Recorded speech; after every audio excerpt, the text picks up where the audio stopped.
Dans le cadre d'une invitation des autorités coutumières ivoiriennes, Sa Majesté Dadjama Mousso a effectué une visite officielle à Abidjan. Cette mission, empreinte de valeurs culturelles et spirituelles, visait à enrichir les échanges intellectuels et à renforcer les liens en faveur d'un développement authentique et durable en Afrique. Durant son séjour, Sa Majesté était accompagnée de Sa Majesté Djemba, chef traditionnel du village Unkwa, département de Mungo au Cameroun, de Sa Majesté Iloufé Miloye Adeoro Biojo, nouveau roi de Takon Sakete au Bénin, et du prince héritier du Moro Naba du Burkina Faso, le prince Kaboré. Ensemble, ils ont participé aux échanges et renforcé l'impact symbolique et stratégique de cette visite. Sa Majesté Dadjama Mousso a rencontré son Excellence Kona Kwadjo Siméo, une figure majeure de la société civile ivoirienne et initiateur du colloque des peuples africains sur la démocratie en Afrique. Ce colloque prévu du 9 au 10 décembre prochain à Abidjan portera sur thématique capitale. Quel modèle démocratique pour une Afrique souveraine, sécurisée, stable, intégrée, paisible et prospère. Reconnaissant Sa Majesté un acteur stratégique pour ce projet, son Excellence l'a désigné pour représenter le Bénin au sein du comité d'animation du COPADA, consolidant ainsi son rôle d'influence dans les réflexions sur l'avenir du continent. Cette visite a également été marquée par la présentation de l'ouvrage de Sa Majesté Dadjama Mousso intitulé Une vision pour le développement de l'Afrique, dont la sortie est prévue pour 2025. Dans ce livre, l'auteur propose des idées originales titrées de son expérience personnelle et de ses réflexions sur l'avenir du continent. Il apporte une contribution essentielle au débat actuel en exploitant des stratégies novatrices pour faire progresser l'Afrique. Il défend un panafricanisme pacifique, insistant sur l'importance de changer les habitudes de consommation et de production. Selon lui, il suffit de produire et de consommer africain, en rompant avec les dépendances héritées de la colonisation, pour satisfaire les 5 besoins fondamentaux des populations sans recourir à la confrontation. L'Afrique, de jour en jour, dans ce système de gouvernance, développe la dépendance vis-à-vis de l'Occident. Un développement dont les artefacts d'élection ne sont pas issus de votre propre culture est un développement sous-développement. C'est une dépendance à vie. Et dans la tête des Africains, le développement, c'est comme cette tendance à se conformer aux mêmes africains. Mais qui fixe les critères et les conditions qu'il faut réunir pour être un pays développé? C'est les Occidentaux. Et 99%, pour ne pas dire 100%, des infrastructures qu'il faut réaliser pour être un pays développé vient de chez les Occidentaux.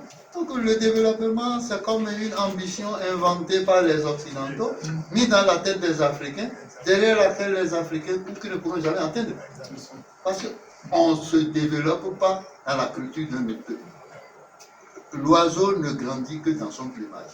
Outre la discussion intellectuelle, la visite a pris une dimension fraternelle et spirituelle. Le point culminant de cette tournée a été une audience avec Sa Majesté Tifizié, maître de la diplomatie royale en Afrique. Ensemble, ils ont exploré des pistes pour promouvoir un modèle de développement fondé sur les valeurs africaines mêlant harmonieusement tradition et modernité. Il faut leur dire qu'il faut apprendre son histoire. Il faut savoir comment tu es né du combat, de la souffrance de certaines personnes. On ne peut pas aujourd'hui écrire des choses qui ne sont pas vraies sur une icône d'un continent africain. Je les mets en défi, l'avenir témoignera. Je suis heureux de vous recevoir. Mais pourquoi je parle de tout ça? Parce que je suis heureux que j'ai un chercheur, un intellectuel en face de moi. Quand je dis retour à nos valeurs culturelles endogènes, je trouve ça de draconien. Parce que c'est vrai que certaines attitudes, certains artefacts de notre culture sont parfois dépassés et ne s'accommodent plus aux réalités d'une mondialisation. Mais il va falloir recourir plutôt à certaines valeurs intrinsèques de notre culture qui permet de vivre le succès et la réussite n'est rien d'autre qu'une jouissance collective au lieu que ce soit une vengeance d'une personne contre l'autre. Enfin, cette visite met en relief le rôle central des leaders culturels et spirituels dans la construction d'une Afrique authentique et prospère. Par ses initiatives et ses engagements, Sa Majesté Dadjoma Mousso incarne une vision ambitieuse et résolument tournée vers l'avenir.